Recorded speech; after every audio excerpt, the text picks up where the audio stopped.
Dans le cadre de ses missions de supervision et de développement, le directeur général de la SONAGED, Khalifa Ababacar Sarr, a récemment effectué une tournée dans le nord du Sénégal, poursuivant ainsi une série de visites entamées au centre du pays. Cette tournée a permis au directeur général et à son équipe de s'enquérir de l'état des infrastructures et des besoins des populations locales en matière de gestion des décès. Je crois que les étapes, c'est un peu une tournée sur l'axe nord du Sénégal, où on avait commencé par Dara Djolof. Quand on a fait Dara, on était parti pour voir aussi Ranérou, Ferlo, avec des constatations sur le site même. Et on a eu à échanger avec nos partenaires, notamment les maires, le maire de Ranérou, de passage aussi sur des communes comme Thilogne, Aérelao, Dabia. On a fait ce tour dans le nord pour constater. L'attention s'est portée sur la région de Matam où une répartition inégale des ressources humaines a été constatée, soulignant la nécessité d'accorder plus de considération à cette région et d'envisager son érection en délégation régionale en raison de son éloignement de Saint-Louis et de Louga. Le point d'attention, c'était dans la région de Matam, notamment dans le chef-lieu même, où on a vu quand même une répartition assez déséquilibrée de nos ressources, surtout quand je parle de ressources, des ressources humaines, j'allais dire. Aujourd'hui, 23 éléments sur Matam, 19 à Ourossogui et 10 à Ranérou.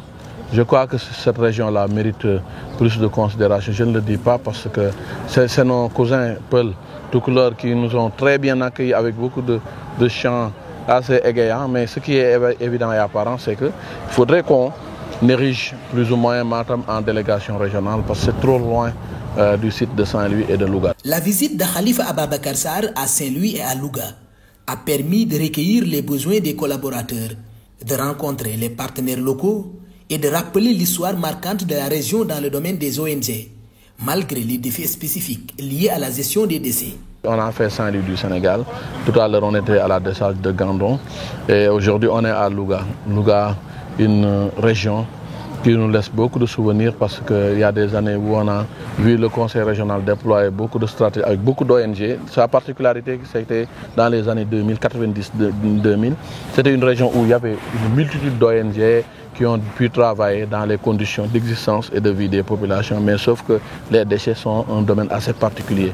On est très satisfait d'avoir fait le déplacement déjà pour recueillir les besoins des collaborateurs et pour écouter les partenaires qui sont les territoires. L'afflux d'investisseurs soutenus par des institutions internationales et des initiatives privées ouvre de nouvelles perspectives de partenariat pour le développement de projets dans des communes telles que Louga, Saint-Louis et Matam, malgré la saturation à Dakar. On a évidemment l'unité nationale d'appui au partenariat public-privé. Il y a beaucoup de personnes qui tapent à nos portes, mais souvent ils jettent leur dévolu sur les CIVD, sur Mbebes. Ils ne savent même pas qu'on a d'autres sites. Récemment, j'ai reçu le président directeur général de Merle, Hannes Merle, qui est en Autriche. Vous savez l'énergie qu'il développe dans ces pays. Mais je lui ai dit non, aujourd'hui nous on est saturé à Dakar. Vous nous parlez des CIVD que vous voulez terminer. Pourquoi terminer un projet que l'État a déjà beaucoup